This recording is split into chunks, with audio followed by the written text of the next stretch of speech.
Olá, boa noite. Estamos aqui então para mais um ciclo de conferências interdisciplinares da ANIES. Agradecer a disponibilidade dos nossos convidados, Paulo Guimarães, Afonso Borga, subejamente conhecidos. É também para mim uma enorme responsabilidade moderar este debate, até porque estou presente de duas pessoas subejamente conhecidas na área e com uma experiência inequívoca naquilo que é o trabalho voluntário e até a própria promoção do trabalho voluntário. Agradecer muito a vossa disponibilidade. Sei que os tempos que correm, termos tempo para estas coisas, é muitas vezes quase uma agulha no palheiro, não é? Passo a expressão. Todos, nesta altura, estamos todos, de facto, assoberbados. Mas nada melhor do que esta altura para falarmos de um tema que é um tema tão sensível e que falamos subejamente de voluntariado e aplicamos esta chancela de voluntariado muitas vezes a muitas ações ou a muitas dimensões daquilo que é o cotidiano das pessoas. Talvez não fosse mal até começarmos por aqui, que é contextualizar, de facto, e conceptualizar o que é isto do voluntário. Porque, na verdade, nós temos aqui uma série de dimensões do voluntariado social, religioso, empresarial. Portanto, há aqui uma enorme dimensão e que muitas vezes nos levam até a alguns equívocos esses que vamos ter o prazer até de poder desconstruir ao longo desta nossa conversa. E, portanto, eu creio que para iniciarmos, e até para quem nos está a ver, de facto, sabermos, quando falamos de voluntariado, o que é que nós estamos a falar, não é? Porque não estamos a falar de uma ação qualquer, não estamos a falar de uma pretensão qualquer, não estamos a falar de um perfil qualquer e, portanto, estamos a falar numa dimensão, de facto, de um trabalho que, assim, a priori, diríamos que seria um trabalho não remunerado. Mas a verdade é que trataríamos muito mal este conceito se ficássemos só por aqui, por ser um trabalho, de facto, não remunerado. E seria então aqui, se me permitissem, até para balizarmos muito bem do que é que vamos estar a falar daqui para a frente, o que é isto? O que é isto do voluntariado e o que é que ele enceta em si próprio nesta palavra que é tão usada e comumente usada. Eu daria a palavra primeiro às senhoras, se calhar, doutora Paula, eu dar-lhe primeiro aqui a palavra para nos contextualizar de facto o que é isto do conceito e quando falamos de voluntariado estamos a falar do quê, especificamente? Bem, antes de mais, muito boa noite. Cumprimento o Sr. Presidente da Mesa da Assembleia Geral da ANES, meu querido amigo Pedro Cardoso. Cumprimento também o meu companheiro de debate, o Afonso Borga, que é uma enorme promessa do voluntariado e da economia social em Portugal, com que eu tenho tido o privilégio de colaborar. E agradeço muitíssimo o convite para estar aqui neste serão convosco, é um prazer. E principalmente para conversarmos sobre temas que nos interessam a todos. Ora bem, eu sou jurista e como jurista não consigo escapar à lei, apesar da lei 198 precisar de uma grande volta e que já devia ter tido, mas ainda assim eu creio que o conceito de voluntário e de voluntariado que lá aparece cristalizado continua a ser válido.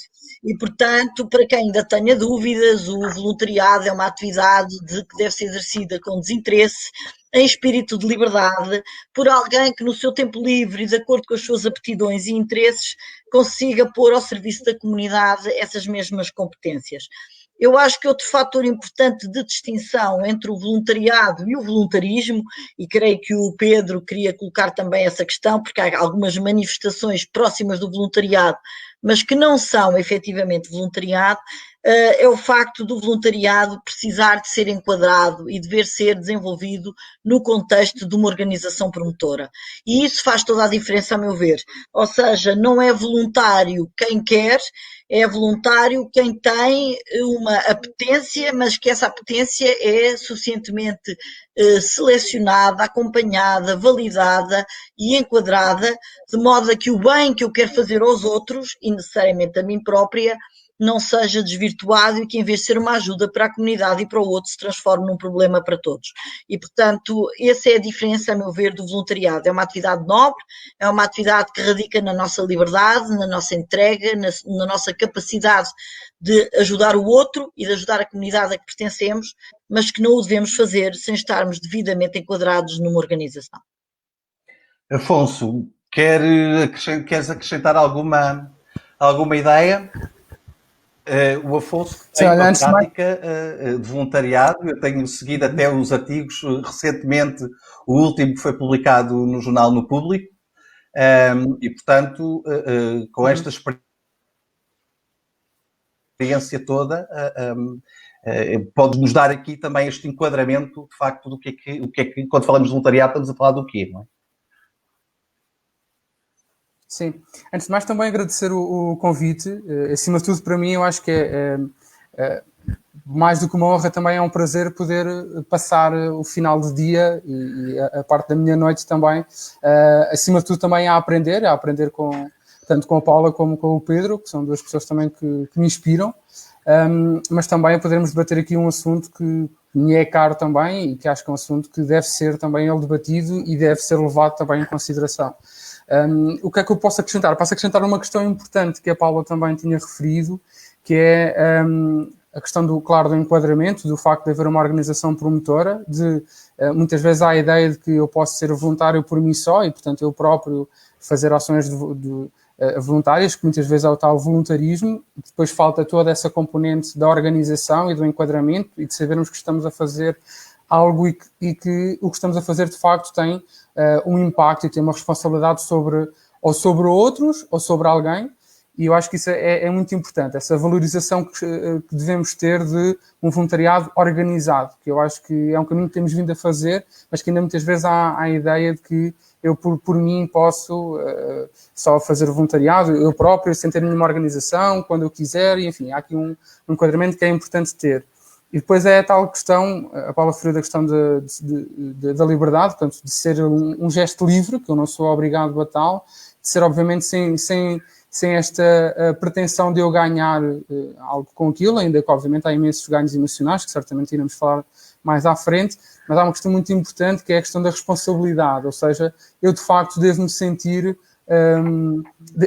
que sou responsável por algo, e durante o tempo em que eu estou a ser voluntário, durante aquele determinado tempo em que eu de forma livre ofereço para uma ação voluntária, enquadrada numa organização, há ali uma responsabilidade que tem que existir e que o voluntário tem que sentir que está a fazer algo que, ok, eu costumo dizer, é como se estivéssemos a mesma postura que temos no nosso empregador, portanto, no nosso local de trabalho. Não há aqui esta questão do salário, há o salário emocional, mas não há a questão do salário monetário, mas a responsabilidade deve ser a mesma, o grau de compromisso deve ser igual, ou maior até, porque há toda aqui uma componente que depois lhe tiramos, mas que deve estar presente. Portanto, eu acrescentava esta componente muito importante do voluntário, de facto, ser e sentir-se responsável e sentir que, de facto, o que está a fazer é algo que pode ter um impacto muito grande no outro e, portanto, deve estar ali com todo o profissionalismo também possível.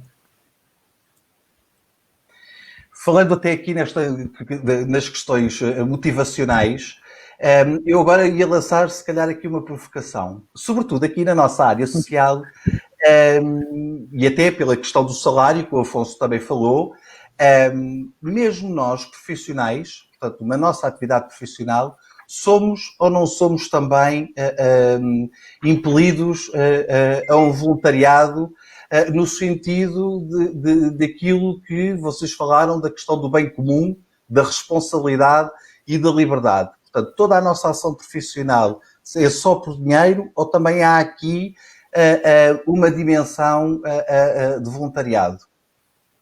Paula? Agora falam os mais novos. Pronto. Ok. Manda quem pode. Sim. Eu acho que há outra parte do voluntariado que é importante referir, que é, acima de tudo, o voluntariado é um exercício de cidadania e, portanto, é um exercício que está inerente a todos.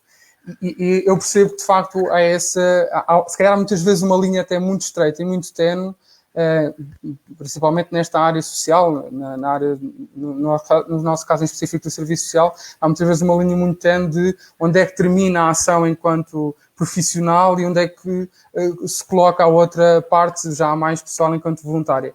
Eu acho que elas convivem as duas e devem conviver as duas, porque o voluntariado, sendo um exercício de cidadania, está presente em todos nós. Agora, é normal pelo facto desta parte do social ser também mais próximo e haver aqui esta maior vocação também para o apoio, haver aqui depois também uma maior ligação com a parte do voluntariado. Mas acho que elas convivem as duas e devem conviver as duas, sim. Sabendo muito bem, eu acho que isto é importante percebermos, não só nós, mas também as entidades empregadoras saberem muito bem onde é que começa uma e termina a outra, e depois não haver aqui excessos e abusos, e eu acho que isto acontece muito, e até depois até mesmo não só nós enquanto assistentes sociais, mas por exemplo a minha mãe que é técnica num lar, e que ela diz que muitas vezes já está acima da hora e está em ação de voluntariado, mas que ela própria o faz pelo seu exercício de cidadania. Portanto, eu acho que é termos aqui muito bem presente onde é que começa uma e termina a outra. Essa é uma grande questão e, de facto, como o Afonso disse, cruza com diversos domínios. Cruza com a questão laboral, cruza com o nosso próprio grau de motivação e de ligação ao posto de trabalho, cruza com a nossa motivação, cruza com a nossa forma de estar na vida. É evidente que em determinadas profissões, e não é só no serviço social, mesmo numa empresa, muitas vezes nós vamos para além da hora de trabalho, vamos para além daquilo que é estritamente o nosso conteúdo funcional, porque estamos apaixonados pelo que fazemos, porque percebemos que é exigido mais de nós do que é aquilo, do que a correlação normal e a causalidade direta entre aquilo que nos pagam e aquilo que está definido no nosso contrato de trabalho. Portanto, isso é inevitável. Não significa com isso que um colaborador que não faça ou que não esteja disponível para o fazer seja pior colaborador do que aquele que o faz. Essa é uma primeira nota que é preciso ter. Se eu tiver um colaborador que às 4h30, quando termina o seu horário de trabalho, estiver sempre já com a carteira ao ombro, pronto para sair e tem que sair, isso não faz dele um pior colaborador do que aquele que está disponível para dizer: olha, eu hoje posso ficar até às 7 horas se precisar de mim. Isso causa muitas vezes diferenças erradas, causa muitas vezes injustiças ao nível do desenvolvimento da carreira e da premiação do colaborador, que às vezes está disponível apenas porque não tem mais nada que fazer fora dali, ou que está disponível porque não lhe apetece ir para casa, porque lá as obrigações ainda são piores e mais graves e mais complexas do que continuar a prolongar o seu horário de trabalho. Portanto, aquilo que o Afonso disse parece-me fundamental, que é que cada organização e cada um de nós tem que fazer uma prévia definição do seu conteúdo funcional e perceber com clareza aquilo que faz por amor à camisola, como se costuma dizer, aquilo que faz e que são horas extraordinárias que devem ser remuneradas devidamente, e aquilo que fora da organização nos pede como voluntariado. E há aqui 2 ou 3 ingredientes e 2 ou 3 fatores que devem ser tidos em conta. Em primeiro lugar, eu acho que um voluntário não deve fazer, no contexto de voluntariado, as mesmas funções que faz enquanto profissional. Porque não os faz na mesma condição, porque não está ao abrigo da mesma legislação, porque não está sujeito aos mesmos deveres e porque não tem, designadamente se for uma ação direta com outra pessoa, não tem o mesmo grau de responsabilização e de relação. Em alguns casos, como o Afonso disse em relação à última pergunta, até é maior.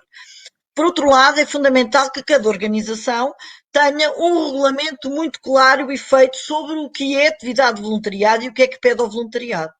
E depois tem que haver, de facto, aqui um código de conduta. Tem que haver sempre uma dimensão ética que nos permite distinguir aquilo que eu estou a pedir a um colaborador e que é apenas uma questão de flexibilização do seu conteúdo funcional, ou quando já estou a abusar e a chamar-lhe voluntário, mas a pedir que eu faça muito mais para além daquilo que é exigível. E, portanto, este é um terreno minado, é um terreno cinzento, é um terreno complicado, mas que só há uma maneira de o prever, que é regulamentando, discutindo, organizando e, acima de tudo, não usar o voluntariado, como infelizmente acontece, como mão de obra barata. Pegando aqui no que efetivamente vocês disseram, há aqui uma dimensão que é necessária e também chamarmos as coisas pelos nomes.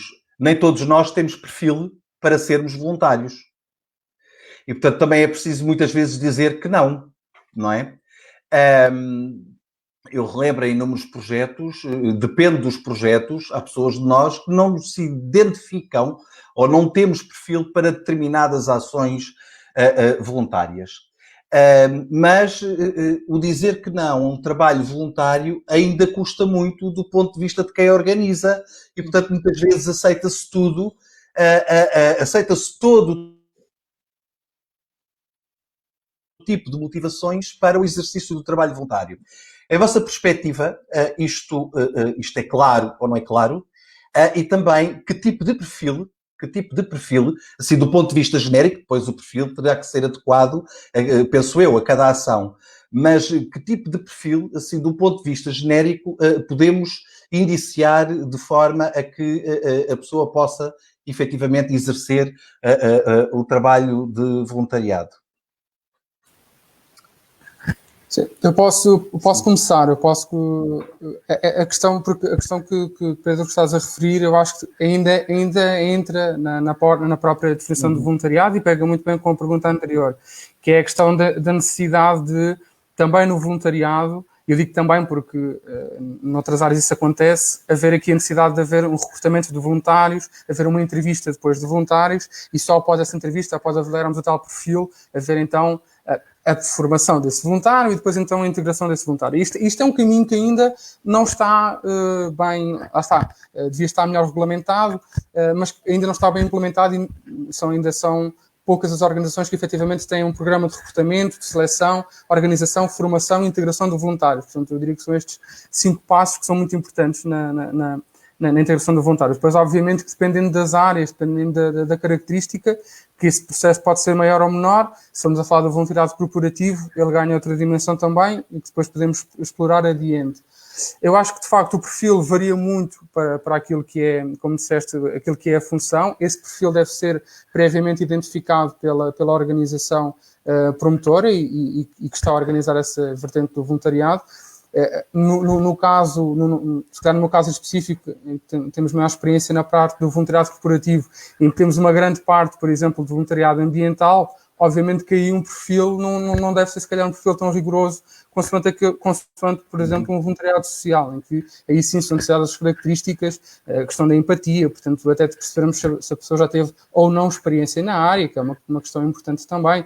Mas eu diria, se calhar, se quisermos traçar um perfil geral, eu diria esta vertente da empatia, portanto, da facilidade com que a pessoa se dá com um determinado público-alvo, se forem com crianças, se forem com pessoas com deficiência, enfim. Portanto, isto é importante definirmos se a pessoa efetivamente está à vontade ou não com aquele público-alvo, e isto deve ser uma coisa logo restrita, logo dita inicialmente. Eu, por exemplo, no meu caso, dentro do meu caso pessoal, eu não me sinto tão à vontade para trabalhar com crianças e jovens, por exemplo. Portanto, nunca serei, se calhar, um bom voluntário numa associação que trabalhe com crianças. E é importante, quando uma associação recruta voluntários, coloque lá o público-alvo para o qual o voluntário vai trabalhar. Mas, enfim, eu diria à vontade com públicos-alvos com que se vai trabalhar. E depois a questão da comunicação é extremamente importante, quer a comunicação interpessoal, portanto, estar à vontade para comunicar com diferentes públicos. Não quer dizer que se for uma pessoa tímida não o possa fazer, mas é importante termos isto à vontade. E depois este sentido de responsabilidade eu acho que é super importante, que pega muito com o sentido de compromisso, não é? Eu acho que a parte do compromisso, uma pessoa comprometida e que sabe que efetivamente tem disponibilidade para estar naquela função, acho que é muito importante. E esta questão de haver o compromisso, e o compromisso não tem que ser 2 horas por dia, todos os dias, quer dizer, é eu de facto encontrar um slot durante aquela semana em que me possa dedicar, e durante aquelas 2, 3 horas estou efetivamente dedicado àquela função, mas que a organização sabe que vai contar comigo também naquela altura.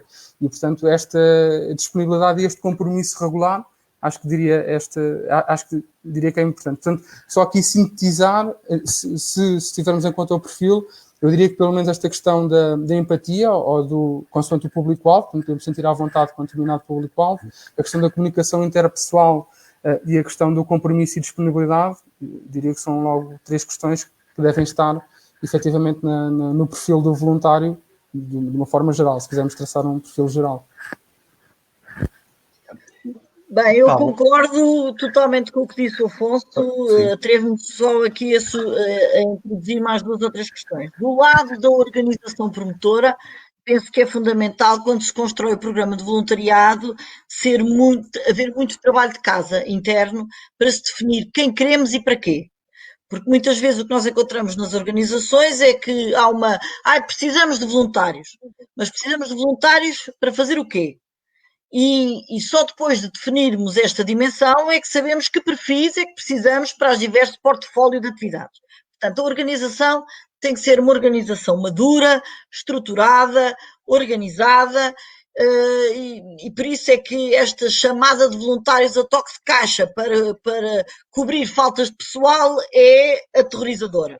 Porque é preciso um grande grau de maturidade organizacional antes de darmos o passo para podermos receber um voluntariado de continuidade. Diferente é, naturalmente, se for uma ação de plantação ou se for uma campanha de banco alimentar contra a fome, porque separar pacotes de arroz e de farinha é importante para a comunidade, mas não exige efetivamente uma estruturação e uma formação ou uma capacitação, nem uma grande exigência em termos do perfil dos voluntários. Portanto, a primeira nota é essa. É fundamental que a organização saiba o que quer e para quê. E depois, do lado do voluntário, eu costumo dizer em ações de formação que o voluntário, antes de sequer de fazer alguma candidatura, tem que se conhecer bem. É preciso fazer um processo de autoconhecimento, porque nem todos nós, de facto, como dizia o Pedro, e com razão, temos perfil para ser voluntários. Provavelmente todos nós somos capazes de dar alguma coisa à comunidade, mas temos que nos conhecer o suficientemente para saber em que área é que nos situamos. E nem sempre somos os juízes em causa própria. E daí o processo de recrutamento de uma organização ser importante também para nos guiar e nos dizer, olha, que você afinal tem um perfil ótimo para nos ajudar a arrumar a biblioteca, é uma ótima voluntária de back-office, é péssima para ir dar de comer aos doentes, porque de todo não tem paciência para estar à espera que eles engulam. Pronto, e portanto isto é um exemplo, mas efetivamente um mau casting de voluntários pode ser o fim de um programa de voluntariado com todas as boas intenções. E, portanto, nós temos que fazer esse esforço de autocrítica enquanto voluntários, perceber que se calhar somos melhores, inclusive para dar formação a outros voluntários, para sermos back-office do back-office, e que isso não significa minimamente que isso seja menos importante como voluntariado. Mas há aqui uma coisa que tem que ser desconstruída na nossa imagem. É que nós continuamos a achar que o verdadeiro voluntário é o que está sempre na linha da frente. É o que ajuda as crianças a fazer os trabalhos de casa, é o que ajuda os idosos na alimentação, ou que faz companhia às pessoas isoladas. Não tem que ser assim. Há imensas tarefas e imensas atividades fundamentais para manter designadamente a economia social em andamento, que podem ser desempenhadas por voluntários, e que esse trabalho é tão útil e às vezes mais do que o voluntariado na linha de frente. Com uma vantagem, é que não se confunde tanto, nem retira tanto a esfera de intervenção dos profissionais. E, portanto, também nos compete a nós, enquanto formadores desta área, enquanto pessoas que pensam um bocadinho sobre estes temas e que organizam ações de voluntariado, valorizar e dignificar o voluntariado invisível para que haja menos erros de recrutamento na linha da frente. Podemos dizer então que há aqui vários atropelos ainda e até um mau entendimento daquilo que é uma ação voluntária. Eu, quando fiz esta questão do perfil, também não foi uma questão também muito inocente quando a coloquei. Isto porquê? Face ao momento em que vivemos, nós neste momento temos muitas oportunidades e temos muitos constrangimentos para o exercício, de facto, de ações voluntárias. Mas quando eu digo de ações voluntárias, digo de ações voluntárias efetivamente movidas de um propósito.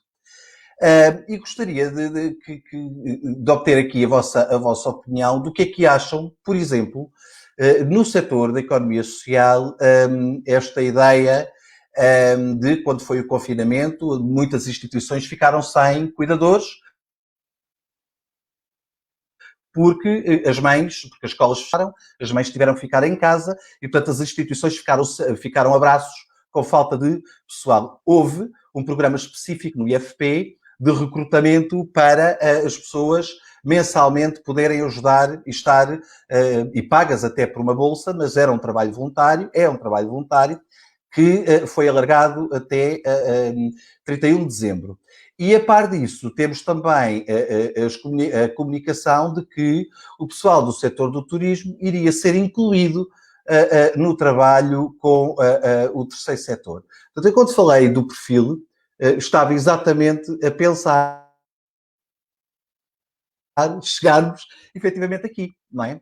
E, portanto, face a isto, estas medidas governamentais, por exemplo, para o terceiro setor, e quando estamos a falar do terceiro setor, estamos a falar aqui do apoio às pessoas mais velhas, que é um apoio altamente exigente, não é? E estamos a falar no apoio a pessoas com deficiência, que é altamente exigente. O que é que pensam, de facto, desta presunção de voluntariado? Olha, eu posso começar aqui porque é um assunto que muito me incomoda. Eu devo dizer que acho as medidas absolutamente desastrosas. E estou a ser simpática porque o serão está-me a saber bem. E só por isso é que eu fico por aqui, por este adjetivo. O que é que eu quero dizer com isto? Eu sei que nós vivemos numa situação absolutamente excepcional, que ninguém estava preparado para uma coisa destas e que, naturalmente, se eu estivesse nas funções em que tivesse que decidir uma coisa destas, teria inevitavelmente que cair numa situação semelhante. Portanto, eu gosto de fazer este parênteses. E gostaria também que houvesse depois uma avaliação séria, quando isto passar, para perceber qual foi o impacto positivo e negativo desta medida. E, portanto, estamos ainda num momento em que é difícil termos a noção global se os ganhos foram superiores às perdas ou não. Em todo o caso, vale a pena dizer que este é o sinal evidente de que nós temos políticas para a intervenção social por reação e não por prevenção. E nós estamos todos cansados disso e isto tem que mudar. Porque, efetivamente, nós sabemos, primeiro, que a maior parte das organizações de economia social que prestam cuidado destas pessoas têm uma certa relutância em abrir as portas ao voluntariado.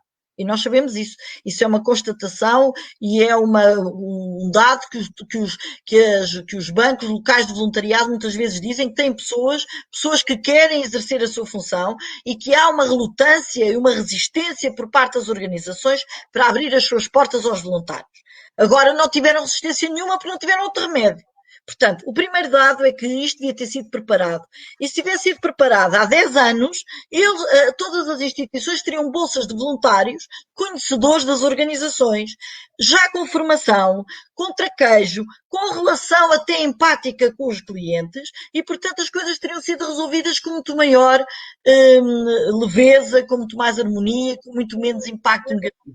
E, portanto, esta é a primeira nota, é que, mais uma vez, nós tivemos que ir atrás do prejuízo e não fazendo uma política de prevenção, de facilitação e de capacitação. Isto relativamente aos voluntários. Tenho alguns receios, que os voluntários não servem para tudo. Os voluntários, como eu costumo dizer, são um topping no gelado, não são gelado, são um ingrediente de humanização dos serviços, são um upgrade da intervenção, mas não são a intervenção de fundo. A intervenção de fundo só pode ser feita pelos profissionais. E, portanto, tenho algum receio que esta medida de urgência contribua mais uma vez para uma desvalorização dos estatutos profissionais. Eu espero que isso não aconteça.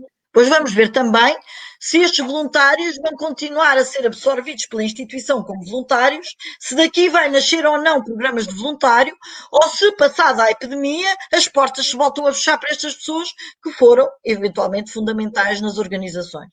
Relativamente ao turismo, eu só tenho uma explicação, é que a senhora Ministra veio do setor do turismo e, portanto, deve conhecer lá profissionais extraordinários, é a única explicação que eu entendo. Porque eu não estou a ver um barman a fazer terapia a uma pessoa numa instituição. Não estou a ver uma pessoa que sirva à mesa ou que seja um pasteleiro a transpor-se para uma organização para fazer, por exemplo, para fazer o arroz doce típico das organizações, porque as pessoas idosas têm restrições alimentares.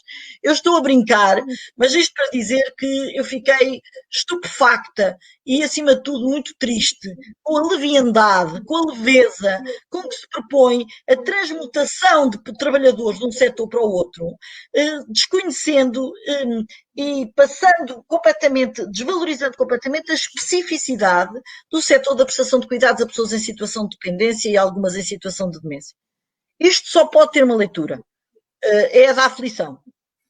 É porque estão desesperados. É porque não sabem o que é que vão fazer.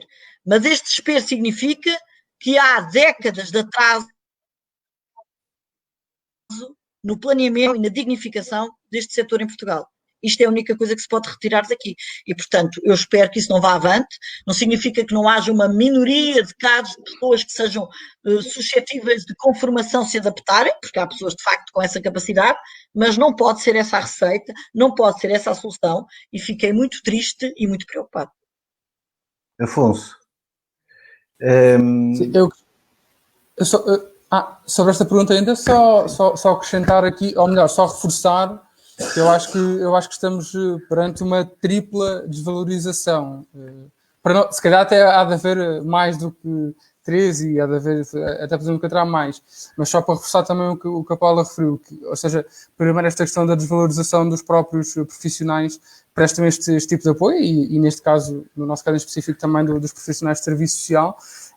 Depois também a parte da desvalorização do papel do voluntário, se não muitas vezes até um atropelamento do próprio papel, porque deixamos de perceber também depois onde é que, lá está, qual é que é a função do próprio voluntário, e aqui voltamos outra vez à origem e àquilo que é a definição do voluntariado e obviamente que o voluntário nunca deve nem pode substituir um papel de um profissional, mas aqui às tantas as coisas misturam-se de tal ponto que acabamos por desvirtuar completamente depois o papel do voluntário.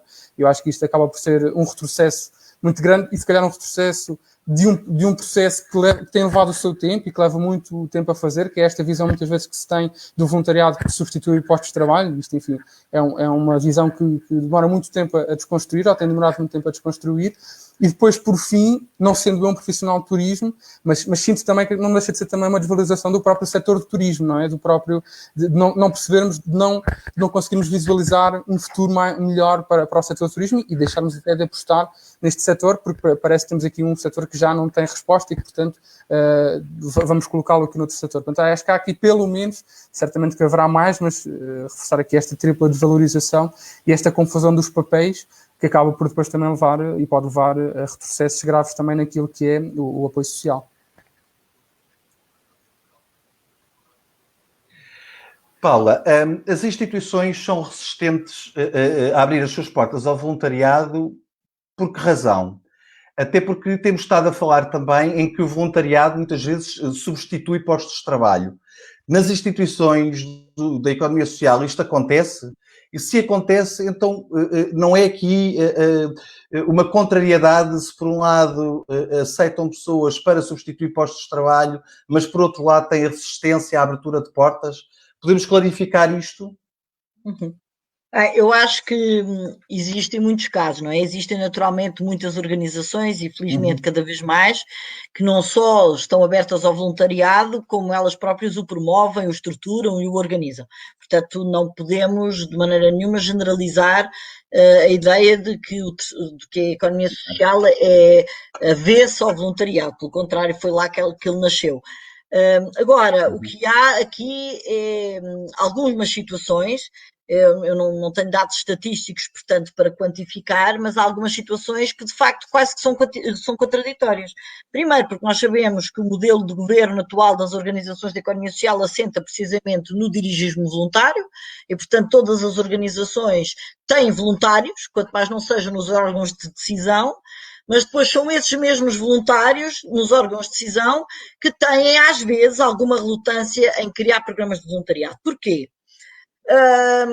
Eu dou 2 ou 3 exemplos. Em primeiro lugar, porque os voluntários são uma espécie de elementos externos à organização, mas que têm que a conhecer profundamente.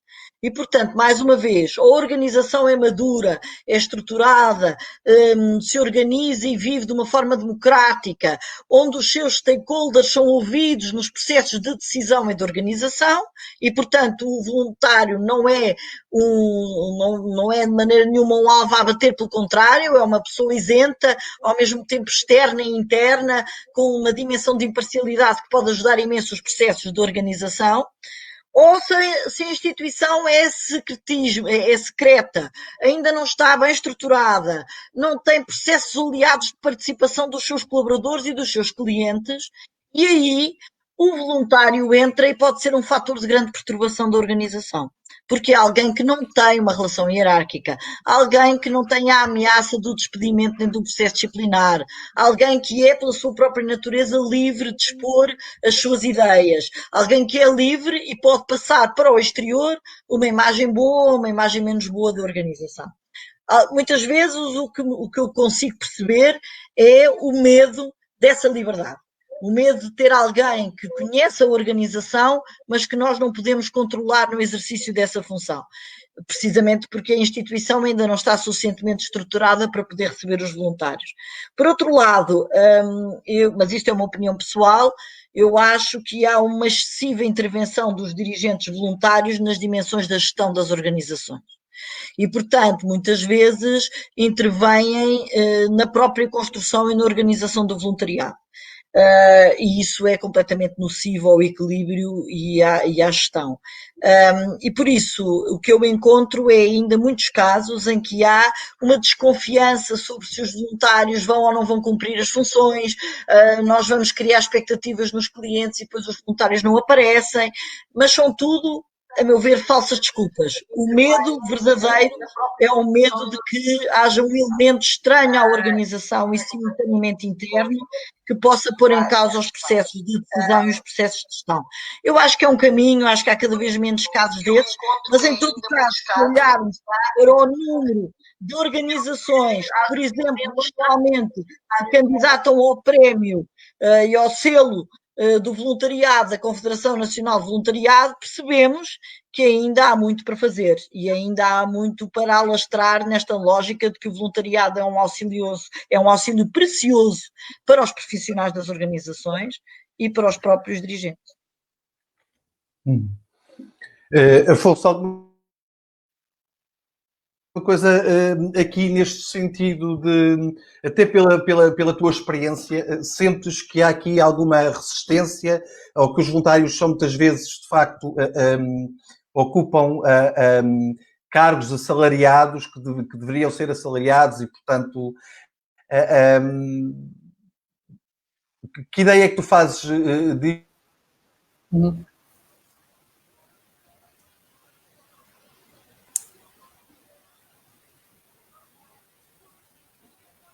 Sim, desculpa, acho que estávamos aqui com um delay e só ouvi depois a tua pergunta.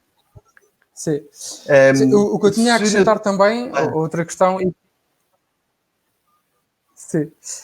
Outra questão que eu podia acrescentar e que nós nos deparamos mais especificamente até na parte do voluntariado corporativo e pode até não abonar muito a favor do voluntariado corporativo, atenção, é muitas vezes ainda há a parte das experiências anteriores de voluntariado, não é? E haver organizações que depois não tiveram boas experiências de voluntariado e isso depois também ficarem reticentes a futuras experiências e isso acaba muitas vezes por ficar com uma perspectiva também errada sobre o papel do voluntário e aí acaba por ser mais difícil. Mas sim, eu acho que falta muito depois é a existência deste enquadramento de qual é que é a função, qual é que é o papel que aquele voluntário vai ter naquela organização. E este enquadramento não só para o próprio voluntário, até porque até agora se calhar estávamos a falar muito na perspectiva do voluntário, portanto na figura do voluntário, mas acho que aqui depois há outra questão, que é o outro lado do voluntariado, que é a perspectiva das equipas técnicas, a perspectiva dos colaboradores e a perspectiva até dos próprios utentes, que é a percebermos então qual é que é também o papel do voluntário nesta estrutura. E quando não há este enquadramento, e depois lá está, quando há diferentes perspectivas, diferentes funções da forma como o voluntário se enquadra, há esta resistência ao próprio voluntário, mas porque lá está, porque falta depois também esta definição específica de qual é que é o papel do voluntário. E enquanto não houver um enquadramento, neste caso tem que ser a organização a pensar e a perceber qual é que será o papel do voluntário naquela organização, o enquadramento do voluntário, para que haja uma clarificação de ambas as partes, portanto, quer do voluntário, quer das equipas e toda a estrutura. Eu acho que isso vai continuar a haver resistência nesse sentido. Mas, de facto, é algo que, curiosamente, nós temos vindo a sentir também muito e até nós temos uma parceria já muito alicerçada com a Entreajuda, que tem também imensa experiência nesta vertente do voluntariado, e eles são eles próprios também a referirem esta dificuldade e esta percepção e esta barreira que encontram depois muitas vezes nas organizações que não aceitam voluntários e têm esta dificuldade depois em dar o passo para integrar voluntários. Mas neste momento, até face ao momento em que vivemos, esta é uma altura excelente para uma alavanca aqui no processo de mudança da forma como se encara a ação do voluntariado e da forma como se encara o voluntário. Porque no setor social, quais são as mais-valias do trabalho voluntário, em vossa perspectiva? Sim, eu acho que sim, posso continuar. Eu acho que sim, de facto, há aqui, eu diria que é pelo menos uma oportunidade, ou seja, é uma grande oportunidade pela forma como nós enquadramos o voluntariado dentro das organizações e esta questão da distância, por um lado, impossibilita, de facto, o voluntariado mais presencial, por outro, é esta oportunidade de nós entendermos o voluntariado como, lá está, o tal topping por cima dos lados e ser uma ferramenta que ajuda também até ao desenvolvimento das próprias organizações. Eu, se calhar, a nível das mais-valias, nesta perspectiva que eu estava a referir, falava de algumas mais-valias para a parte das organizações e, tendo em conta o tempo em que estamos a viver, eu focava numa mais-valia que está relacionada com o voluntariado de competências. Ou seja, nós temos sentido também, isto na experiência também do voluntariado corporativo, temos sentido que, de facto, que o tempo em que estamos a viver é uma oportunidade para, e aqui peço desculpa de falar no caso específico das empresas, mas é também a realidade que eu conheço melhor, mas temos sentido que de facto é uma oportunidade, não só uma oportunidade, mas as próprias empresas também o sentem, que é quererem disponibilizar o seu conhecimento, o seu know-how ao dispor de organizações. E eu acho que esta é uma vertente bastante enriquecedora, quer para a organização, quer para a empresa, quer para o voluntário. Portanto, é uma win-win-win. Portanto, costumamos muitas vezes dizer o win-win, portanto, 2 ganhos, neste caso é um triplo ganho, quer para a organização. Primeiro, a organização acaba por ficar mais capacitada, portanto, porque tem aqui, se calhar, experiência técnica, e quando eu digo experiência técnica, por exemplo, focando num ponto muito específico, se calhar é o ponto se calhar mais fácil e mais prático de falarmos, que está relacionado com a questão da informática, por exemplo, e tivemos no nosso caso do Grace, imensas empresas da área de informática que disponibilizaram em regime de voluntariado colaboradores para dar informação específica sobre informática, ou muitas vezes até para dar informação complementada depois até com doações de equipamento informático, mas para dar informação depois também aos próprios utentes, para saberem como, por exemplo, ligar um Skype e assim poderem também estabelecer uma comunicação. Portanto, é esta vertente deste ganho da organização, que recebe aqui muitas vezes capacitação da equipa técnica e depois também esta formação para os seus clientes. E depois há do lado do voluntário, porque é uma forma, neste caso, a nível tecnológico, de poder dar a sua experiência, dar a sua mais-valia, o seu conhecimento técnico em prol, neste caso, de uma missão social. Portanto, neste caso, até muitas vezes o colaborador, o voluntário, sente que está a fazer o mesmo, mas agora tem um propósito social, e, portanto, há ali quase este salário emocional acrescido à própria função. E depois para a própria empresa, neste caso, falando quando entra aqui uma terceira personagem no jogo, digamos que é a empresa, que tem aqui a oportunidade depois de estabelecer uma relação muito mais próxima com aquela organização, ter uma maior presença na comunidade, portanto conhecer melhor até a própria comunidade que o envolve, mas depois também ganha aqui voluntários que acabam por ficar com outra percepção também da realidade social, e, portanto, colaboradores mais completos, e eu acredito que todas as empresas querem ter colaboradores cidadãos, acima de tudo, e, portanto, colaboradores comprometidos com causas sociais também, que estão atentos ao seu redor, mas depois também ganham aqui, se calhar, colaboradores com novas competências, pelo facto de poderem disponibilizar aqui o seu conhecimento para uma causa social. Portanto, eu acredito muito, e gosto sempre muito de ver o copo meio cheio, e tento sempre ser uma pessoa muito positiva. E acredito muito que esta passagem que nós estamos a ter, obviamente que há aqui uma série de condicionantes que podemos até depois falar mais à frente também, até muito a nível ético, da parte do distanciamento e da questão de nós tirarmos a componente humana, digamos, ao presencial a este contacto, mas há de facto aqui uma oportunidade para termos um voluntariado que efetivamente vai aportar um valor muito importante que está relacionado com a formação, a capacitação de organizações. E depois lá está, como a relação nunca é sempre ou seja, não é só dar. Eu acredito que há sempre aqui esta troca que está inerente no voluntariado. Acho que podemos também, por outro lado, também ter empresas muito mais comprometidas e empresas mais cidadãs ao disponibilizarem este voluntariado de forma mais estratégica. Portanto, eu falava muito, acho que se quisermos ver este tempo como uma oportunidade, eu realçaria efetivamente o voluntariado de competências e a oportunidade de fortalecermos aqui redes que de outra forma não conseguiríamos fazer. Paula, não sei se respondi à pergunta importante. Sim. Mas aqui no seguimento daquilo que o Afonso estava aqui a dizer, o voluntariado empresarial, muitas vezes, isto é uma questão do senso comum, mas eu vou lançar, tem a ver muitas vezes com uma tónica de uma imagem institucional, só e apenas, ou quais são as motivações que as empresas têm ao promover efetivamente o trabalho voluntário. É porque muitas vezes nós olhamos para o trabalho voluntário das empresas e achamos que aquilo é só um aspecto de marca, faço-me entender, mas eu acredito que não. Será que estamos a ser injustos ou não? Olha, há tudo. Não é? Pronto. E há tudo. E acho que seria mentir se nós ignorássemos que há claramente algumas ações de voluntariado, tal como há outras ações de responsabilidade social, que são campanhas de marketing. Pronto. Eu devo dizer que, na minha opinião, o voluntariado corporativo ou empresarial é um dos instrumentos, é uma das vertentes da responsabilidade social, e neste caso é uma das vertentes interessantes porque tem um pé na responsabilidade social interna, porque se trata, de facto, como o Afonso disse há pouco, de trabalhar a cidadania dos seus colaboradores e de lhe dar outra dimensão, mas é também responsabilidade social externa, na medida em que estabelece uma relação com a comunidade, com os potenciais clientes, com outras partes interessadas. E, portanto, claramente que há aqui uma dimensão muito interessante para uma empresa, que é a de obter uma licença para operar. E é isso que se trata quando falamos de sustentabilidade ou de responsabilidade. É uma empresa perceber que só consegue vingar, só consegue sobreviver se for reconhecida pela comunidade onde se insere, no mercado onde trabalha, como uma empresa que está preocupada de uma forma holística com as várias dimensões e não quer apenas extrair o lucro. E isso é cada vez mais evidente.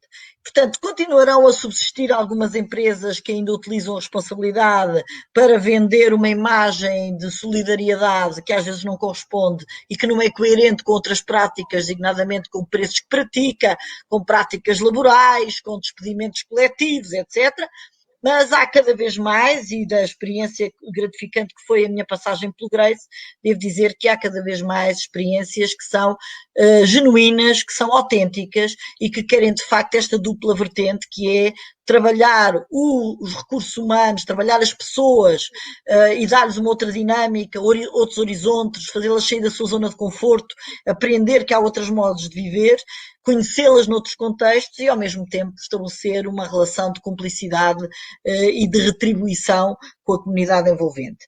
Ainda na outra questão anterior, e subscrevendo na íntegra o que o Afonso disse, eu acho que para além desta oportunidade do voluntariado à distância, ou se quiserem da globalização do voluntariado, que é muito interessante, porque nós podemos ser voluntários e trabalhar num projeto que esteja a acontecer na Nova Zelândia, e isto é absolutamente espetacular, não é? Portanto, para além desta possibilidade e da possibilidade de nós aprofundarmos o voluntariado de competências de que ele também falou, eu não posso deixar de introduzir um tema que é um tema que eu persigo há muitos anos, que eu acho que é cada vez mais urgente e que o Covid veio trazer outra vez a lume. É evidente que as organizações podem trabalhar e funcionar melhor. É evidente que muitas das dificuldades que as organizações de economia social têm não se prendem apenas com escassez de recursos. Muitas prendem-se com insuficiência de capacitação dos dirigentes para a gestão dos recursos. E quanto mais escassos são os recursos, maior tem que ser a capacitação dos seus gestores. E, portanto, eu acho que está na altura de nós fazermos tábua rasa do que foram as últimas décadas de dirigismo voluntário, agradecendo muitíssimo a generosidade, o altruísmo de gerações de dirigentes voluntários, que sem eles não teria sido possível montar a economia social que temos, sem eles não teria sido possível o alargamento da sua capacidade de resposta, mas temos que ter a coragem de dizer que é a altura de nós profissionalizarmos a gestão de uma grande percentagem de organizações de economia social. E os critérios têm que ser o volume de negócio, tem que ser o número de clientes apoiados, tem que ser a complexidade na gestão das pessoas e dos colaboradores, mas há organizações que têm que ter uma gestão profissional. Não significa que não possam ter um conselho consultivo da comunidade, que não possam ter um chairman que seja um dirigente voluntário, que não possam ter até uma gestão mista, mas que não podemos continuar a ter pequenas e médias empresas, que são muitas das organizações em Portugal, alguns dos maiores empregadores dos concelhos mais pequenos do país, nas mãos de pessoas que não têm formação para isso e mais, e às quais não é exigida capacitação. Portanto, está na altura, depois do Estatuto do Cuidador Informal e do Estatuto do Maior Acompanhado, termos a coragem de fazer o Estatuto do Dirigente Voluntário e exigir formação, e exigir experiência e definir claramente as funções que podem ou não podem ser cometidas a um dirigente voluntário, consoante ele tenha ou não competências e potencialidades para o exercício dessas funções. Isso não é nenhuma desvalorização do trabalho dos voluntários, não é nenhuma ingratidão, não é nenhum atestado de incompetência generalizado, porque felizmente temos muitos que contra toda a adversidade têm sido capazes de levar a bom porto e levar a carta à Garcia de organizações e de as salvar de morte certa em todas as crises que temos passado. Mas temos que fazer esse rastreio.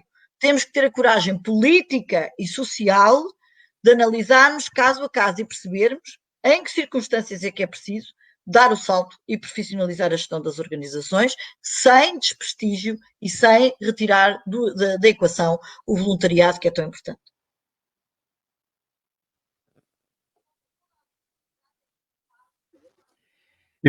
Nós já falámos aqui várias vezes da ética no voluntariado ou a ética do voluntariado. Podem esclarecer o que é que entendemos por isto?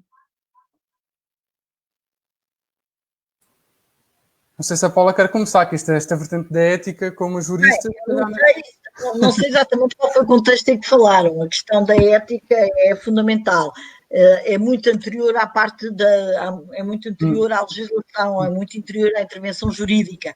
A ética, principalmente, como o Afonso dizia numa das primeiras intervenções esta noite, um voluntário está sujeito a um código de conduta interior maior do que se fosse funcionário de uma organização.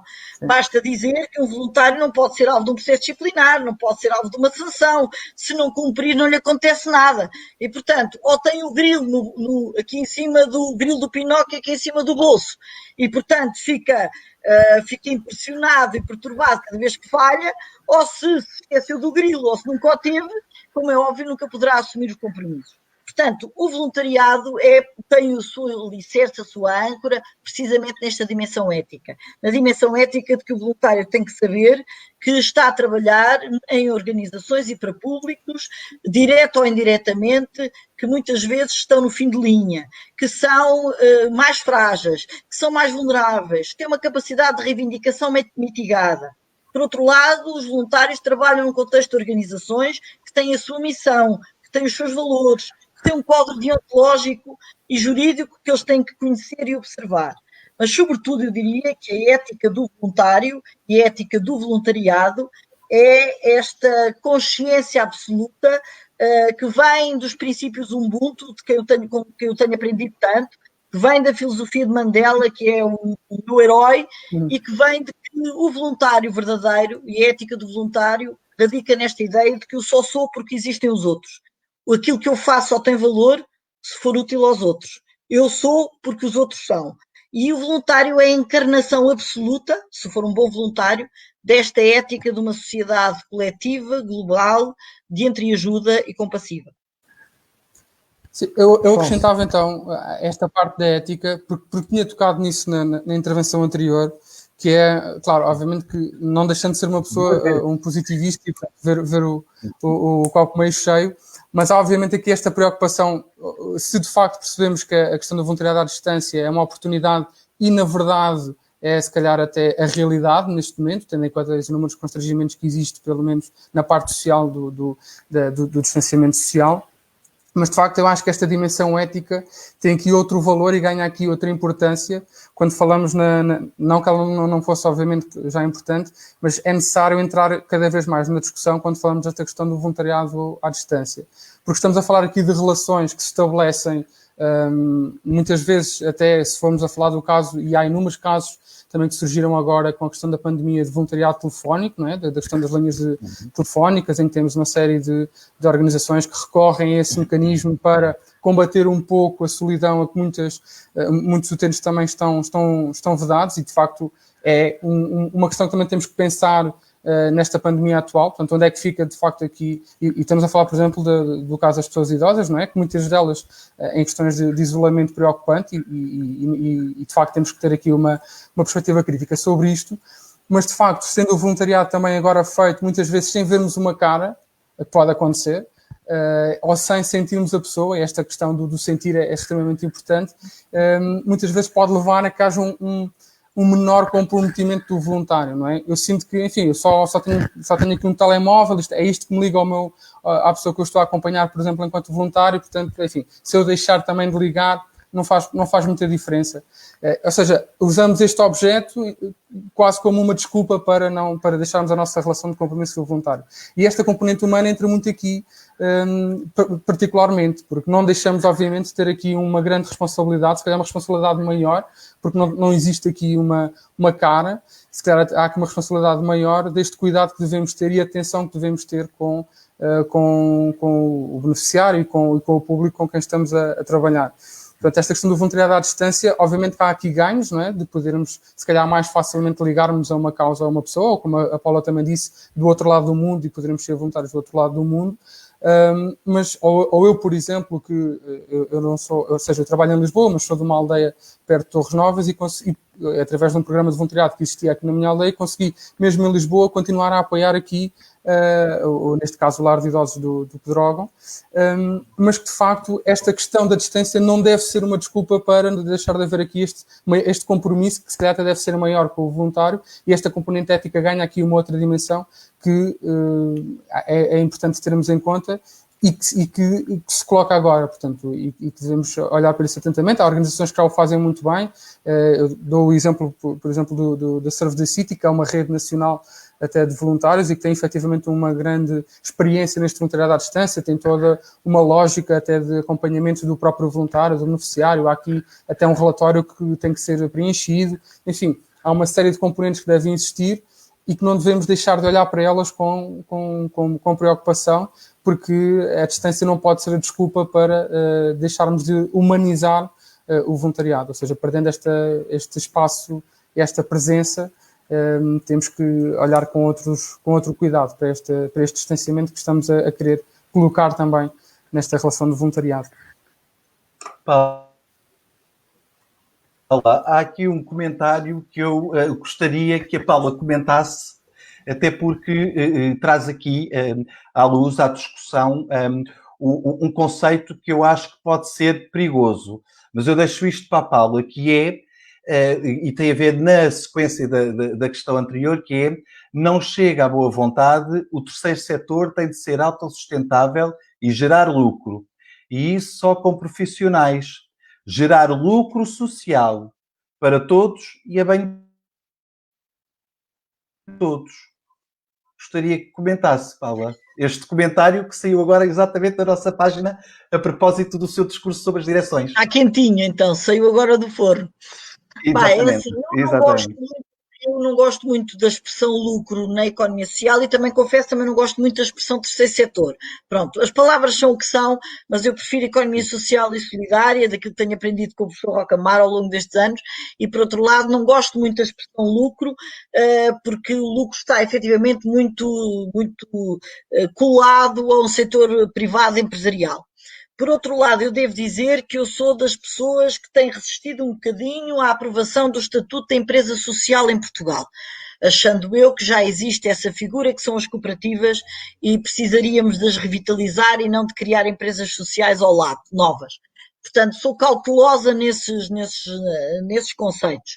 Mas concordo na essência com a observação de que a economia social tem que procurar fontes de financiamento, em alguns casos complementares, porque eu considero que o Estado deverá continuar a assumir as suas responsabilidades e a financiar alguns setores, mas é muito necessário, muito útil e muito recomendável que as organizações da economia social procurem encontrar maneiras de se organizarem de maneira a reduzirem a dependência face ao Estado, do ponto de vista financeiro, e encontrarem financiamento complementar. Porquê? Em primeiro lugar, porque nós já percebemos que o setor público não vai conseguir continuar a suportar os protocolos de cooperação que existem neste momento. É natural que comece a fazer rateamento, não sabemos com que critérios nem de que maneira, e acima de tudo temo bastante que não possa fazer o alargamento para outras respostas sociais, designadamente para fazer o teste da inovação social.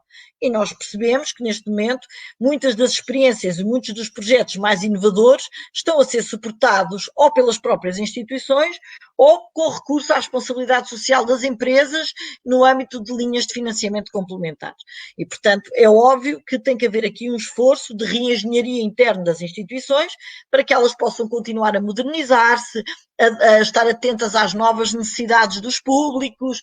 Ainda hoje à tarde eu e o Pedro tivemos a ocasião de conversar sobre outras respostas e outras necessidades que os agregados familiares têm e que muitas vezes as organizações não têm a flexibilidade nem a capacidade de poderem corresponder. E porquê? Porque estão muito formatadas àquilo que é a dependência financeira do Estado, estão muito formatadas para o protocolo de cooperação vigente, que não é particularmente imaginativo, digamos assim, e que não dá grandes margens de manobra às organizações. Portanto, eu na essência concordo que a economia social tem que se reinventar, não pode ser uma mudança em ruptura. Há respostas sociais que nunca trarão proveitos, em vez de lucros, mas que nunca terão proveitos. Há respostas sociais mais difíceis de criar receita do que outras, mas é fundamental que as organizações se modernizem e procurem efetivamente colocar os seus serviços no mercado, ser competitivas dentro do setor e com outros setores e encontrar formas de se alavancarem financeiramente e do ponto de vista de gestão. E para isso necessitam, obviamente, de gestores qualificados, de pessoas que podem até ser voluntários, mas que têm que estar, de facto, com as competências para esta dimensão de gestão e não apenas para gerir financiamentos públicos. Isso exige outros perfis. Por outro lado, eu acho que vale a pena dizer aqui uma coisa a este propósito, que tem a ver com o seguinte: muitos dos bons projetos que têm vindo a aparecer agora no mercado da economia social são projetos que nasceram sem qualquer subsídio. Existem muito boas práticas e muito bons exemplos de instituições que souberam criar um nicho de mercado e criar uma resposta e que estão completamente a ser financiadas por receitas próprias ou com financiamentos privados e não com financiamentos públicos. Portanto, nós já temos bons exemplos. Agora, mais duas notas sobre isto.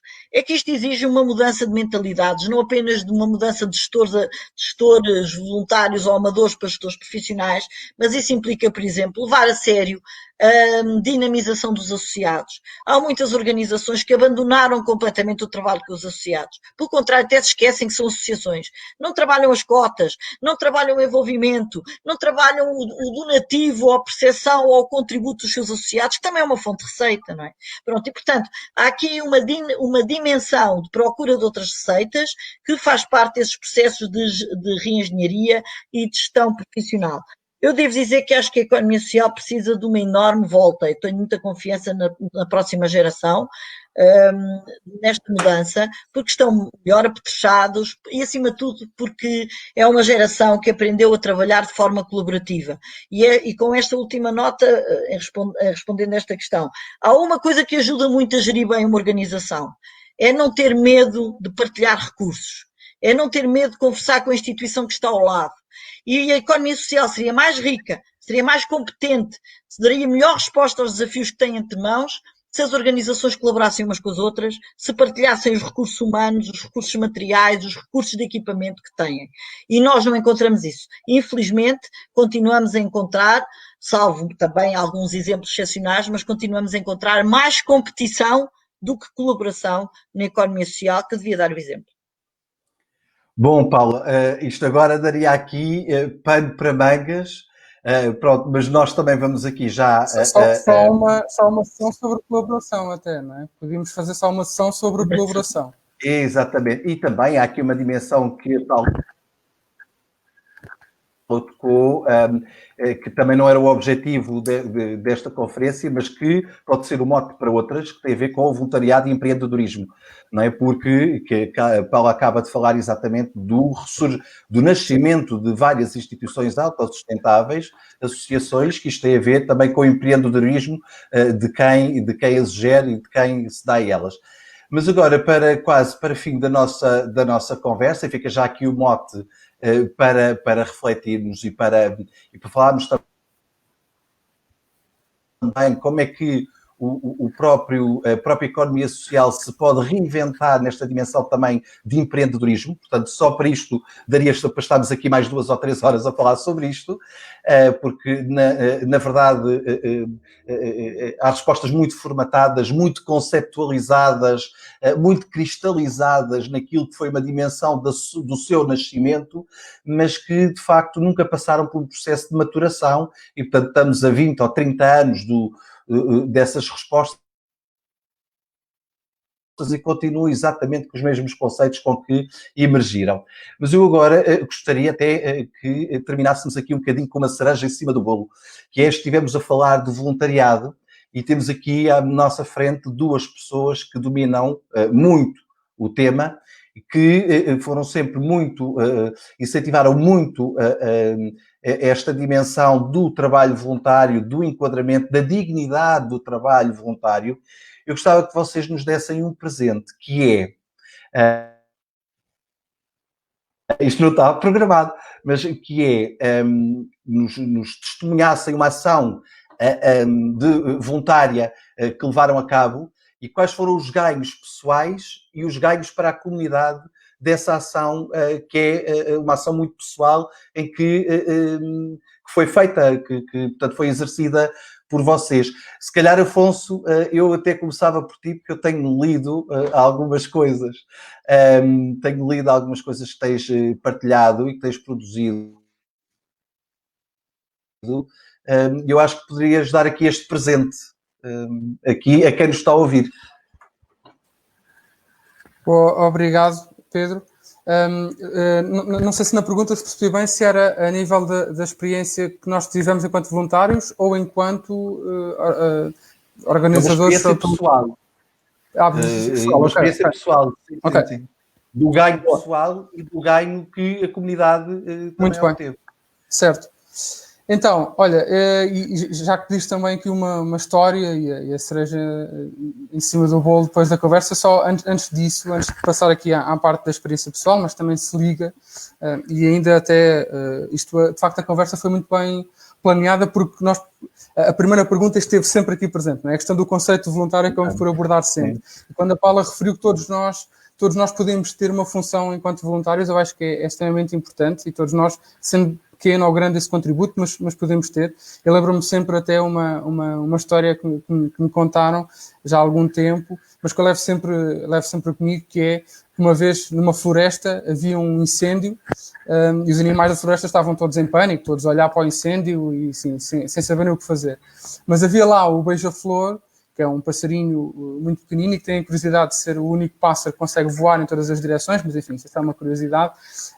Mas o passarinho continuava sempre a ir buscar água a um lago que lá estava e a pôr no incêndio. Enfim, com o bicozinho dele, fazia sempre esse caminho.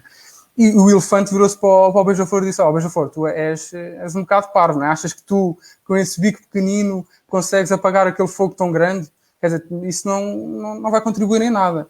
E de facto o beija-flor disse: pois, se calhar, elefante, tens razão, mas pelo menos eu estou a fazer a minha parte.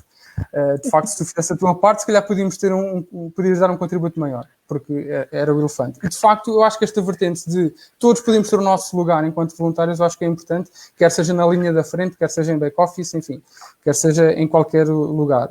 E, de facto, a minha experiência, se calhar a grande primeira experiência impactante que eu tive de voluntariado foi muito esta, também de perceber qual é que seria o meu contributo, ou qual é que poderia ser o meu contributo e perceber onde é que, de facto, eu podia aportar valor. E foi no CASA, no Centro de Apoio ao Sem-Abrigo, foi no primeiro ano que eu vim para Lisboa, vim estudar para Lisboa, e inscrevi-me como voluntário no CASA. Eu já tinha experiências de voluntariado, mas, de facto, queria poder, em Lisboa, também ter uma ação mais concreta. E, de facto, foi uma experiência que me permitiu não só compreender uma realidade muito complexa, que é a da situação das pessoas em situação de sem-abrigo, e que me permitiu, efetivamente, deixar de ver o tema, muitas vezes, com a leveza com que eu, na altura, enquanto jovem, cheio de motivação e cheio de ideias, tinha, mas também perceber muito este trabalho contínuo que temos que fazer e que muitas vezes até... claro, não deixa de ser muitas vezes um trabalho assistencialista, mas que há todo um trabalho depois por trás que existe para, de facto, haver um empoderamento daquelas pessoas que a associação está a apoiar. E, de facto, foi algo que a mim, particularmente, foi das primeiras experiências grandes, mesmo de longa duração, que eu tive enquanto voluntário, que me permitiu, efetivamente, conhecer a realidade social de Lisboa, porque... nada melhor do que no primeiro ano em que estamos a Lisboa fazermos aquelas rondas noturnas e conhecer todas as ruas. Eu que só estava habituado sempre a andar por baixo de terra, não é? No metro, e ali sim tive a oportunidade de conhecer todos os becos de todas as ruas, mas também de perceber que o voluntariado tem muito este trabalho que tem que ser feito também a nível estratégico e que é necessário estar enquadrado para haver efetivamente este trabalho contínuo ao longo do tempo com aquela pessoa. E que o meu era um pequeno contributo naquela noite específica, mas que estava a ser uma das gotas, lá está, para conseguirmos contribuir para uma melhoria de muitas daquelas pessoas. e depois, de facto, uma das principais, neste caso, das principais histórias, foi depois, passado muito tempo, enfim, eu fui voluntário no caso há 2 anos, e se calhar 2 anos depois, ter conhecido a história de uma pessoa que eu não conhecia, mas soube que certamente, se calhar, foi um dos voluntários que me cruzei com essa pessoa, mas depois o Sr. António que acabou por lançar um livro da sua experiência e que conseguiu sair da situação de sem-abrigo. E, portanto, quando de facto conseguimos perceber, eu não sei qual é que foi, nem sei se alguma vez, certamente me cruzei com ele, mas não sei se alguma vez conversei com ele, não me lembro, mas sinto-me parte de algum trabalho que foi feito, neste caso, pelo CASA com aquela pessoa. E eu fui só uma pequena parte daquela engrenagem, daquele trabalho que envolve aquela organização. E, portanto, nós, de facto, depois percebermos que podemos ser e podemos contribuir para o desenvolvimento de uma organização, e neste caso numa história pessoal de um beneficiário da organização, acho que é de facto impactante e permite-nos perceber o impacto que o voluntariado pode ter, também quer no voluntário, quer no beneficiário. E depois, claro, não deixar, obviamente, de referir as experiências de voluntariado internacional, uma em concreto que me marcou especialmente. Eu sempre tive esta questão do voluntariado internacional, mais por querer efetivamente também perceber, neste caso concreto, a questão dos refugiados, que era algo que particularmente, que ainda hoje me liga bastante, mas esta questão de eu felizmente ter nascido numa terra onde nunca ouvi um tiro, não sei o que é ter de repente sair de casa e ir para outro sítio, porque fui obrigado a isso, enfim. Sempre houve muitas questões que me ligaram empaticamente à causa dos refugiados, e ter tido esta oportunidade de poder viver na pele também e poder colocar-me enquanto voluntário no campo de refugiados em Lesbos, em Karatepe, durante 2 meses, durante o verão, foi de facto muito impactante e permitiu-me perceber a outra dimensão do voluntariado que até então ainda não tinha ressoado bem em mim, que é, eu tinha muito aquela questão de eu estava a contribuir com algo portanto, estava a dar o meu tempo, a dar os meus conhecimentos para alguma coisa, mas a parte humana, da humanização, se calhar ainda não tinha efetivamente criado impacto em mim. E a questão dos refugiados permitiu-me muito essa vertente humana, numa conversa que tive com uma família que já vinha da Turquia, mas tinha saído do Líbano, e de facto estávamos à conversa, estava a falar com eles, e estava a desabafar com eles, a dizer, bem, enfim, eu estou aqui durante 2 meses, como tantos outros vão-me embora passado 2 meses, vou para o meu conforto de casa e nem sei bem o que é que vim aqui fazer, não é? Na verdade, vocês vão continuar como estão, eu não trago grandes respostas, não sei bem o que é que vim aqui fazer. Mas eles disseram uma coisa muito importante e que me tocou bastante, foi, não, Afonso, tu vieste pelo menos humanizar, vieste trazer uma relação de humanidade connosco, vieste-nos dar uma voz, uma cara, e vieste permitir que nós percebêssemos que há pessoas que se importam connosco, há aqui que esta causa efetivamente ressurge noutras partes do mundo. E muitas vezes esta questão do estarmos presentes, do sermos uma cara, do sermos uma voz, eu acho que é uma dimensão muito importante, é que muitas vezes o voluntário nem tem bem presente, porque quer efetivamente ser voluntário, quer estar lá e disponibilizar-se, enfim, e muitas vezes não percebemos que, se calhar, na verdade, o que se pede muitas vezes é só ao voluntário estar presente, falar, enfim, e é isto, e ao final do dia pode ser isto que o voluntário traz e dá. Portanto, esta experiência em específico dos refugiados, ainda para mais agora, que infelizmente pelos piores motivos volta a ser tema de televisões, foi algo que me marcou particularmente e, pelo menos, a experiência internacional permitiu-me dar esta percepção e este lado humano que eu ainda não tinha encaixado tanto, e acho que foi super impactante também. Muito obrigado. Estas 2 histórias. Paula, queres... Bem, eu devo dizer, o Pedro disse que nos dava o bolo e a cereja, claramente o Afonso ficou com o bolo, e ainda bem, porque eu não posso comer, porque já não estou em condições de comer bolo, foi um prazer ouvir o Afonso, o seu entusiasmo, e acho que depois disto nós podemos ter confiança no futuro.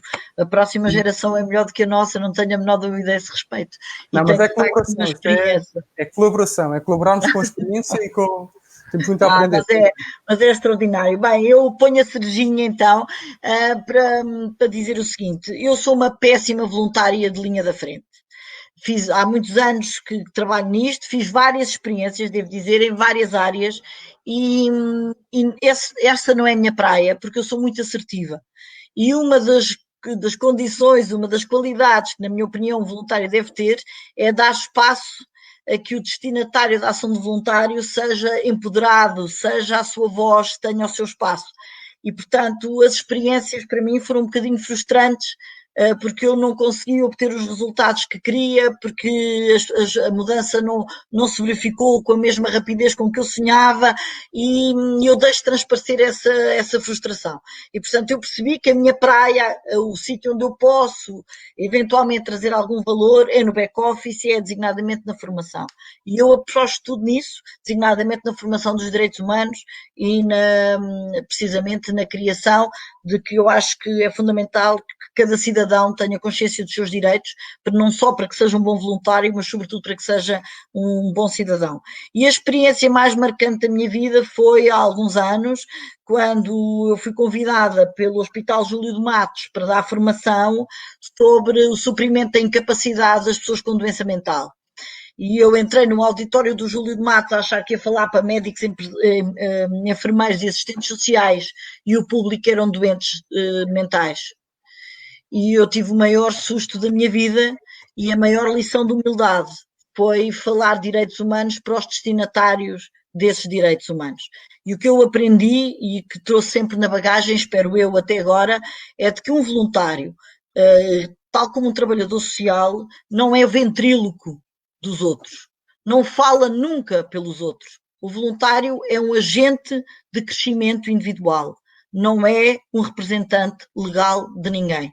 E, portanto, o que eu aprendi nessa sessão e aprendo todos os dias é que um bom voluntário, e o Afonso referiu isso, sabe escutar, sabe ouvir e é apenas um auxiliar de crescimento alheio. Não se deve nunca sobrepor aos destinatários finais da sua ação.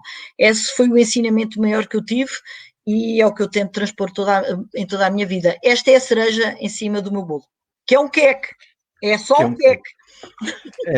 É verdade, o voluntariado é uma ação também que nos constrói muito como pessoas, não é? Nos constrói muito como pessoas e até porque é uma dimensão também muito, muito humana. Eu posso só partilhar, assim, muito rápido, não vou entrar em grandes detalhes, mas nesta altura da pandemia, como devem imaginar, quem trabalha com pessoas idosas tem feito as maiores aventuras e tem sido chamada às maiores aventuras que as faço com todo o gosto. Até porque tenho aprendido imenso e não há nada melhor do que o contacto mais humano, que é o contacto com a intimidade das pessoas. E nesse contacto com a intimidade das pessoas, na prestação dos cuidados, uma senhora acamada, e esta é aquilo que eu nunca, não me esqueço e acho que nunca me vou esquecer na vida, porque eu acho que a dimensão daquilo que a senhora me disse me cria uma responsabilidade enorme e, portanto, eu tenho que ser sempre melhor, não é? Portanto, ela é que me ensinou a mim. E ela, no fim, disse-me, se Deus tiver um rosto, tu és certamente a cara dele. E, portanto, como podem imaginar, isto dá-nos aqui uma responsabilidade muito grande, não é? Portanto, e por isso é que começámos logo aqui a conversa com o que é o voluntariado, o que é o voluntarismo, não é? Porque isto é uma dimensão também muito humana. E quando nós fazemos-lo para o bem comum. E, portanto, não fazemos para que nos agradeçam. Se calhar, nós temos é que pôr uma tónica ao contrário, que é nós é que temos que agradecer a alguém que nos deu a oportunidade de podermos exercer uma ação de voluntariado. E, portanto, eu acho que a tónica aqui também tem que ser, muitas vezes, porque se a nossa motivação é a procura de protagonismo e não do bem comum, então não é uma ação, de facto, voluntária. Agradeço-vos muito a vossa disponibilidade. Acho que aprendemos imenso. Muita coisa ficou, certamente, por dizer. Vamos ter, de facto, mais oportunidades para falar sobre isto, até porque há aqui um tema que nos interessa subejamente e volta a que tem a ver com a economia social e o empreendedorismo, que acho que é um tema extremamente atual, extremamente interessante e, sobretudo, até face àquilo que nós temos que repensar para o amanhã, porque eu sou daqueles que não acredita que quando isto passar vamos ficar exatamente na mesma que estávamos no dia 15 de março. Portanto, nós vamos ter uma realidade diferente, vamos ser necessariamente pessoas diferentes, vamos ter opções diferentes, porque de facto esta, como eu costumo dizer, esta arca de Noé, em que nós estamos fechados, também servirá para nós aprendermos aquilo que são as nossas limitações e os constrangimentos pessoais e profissionais. E, portanto, é também uma oportunidade de crescimento, tal e qual como as ações de voluntariado que as exercemos, é sempre uma oportunidade de crescimento e não atividades assistencialistas, pelo contrário. Podemos ter algumas atividades assistencialistas, não. Em nome da ANIES, agradeço-vos muito. Foi um contributo excelente. Passámos o tempo que tínhamos combinado, portanto, também o que significa que a conversa fluiu, e muito grato pela vossa presença. Obrigado e até à próxima, que será certamente em breve, e vamos nos encontrar também certamente na ANIES, porque o vosso contributo também é fundamental. Obrigado. Obrigada também. Obrigada. Bom trabalho.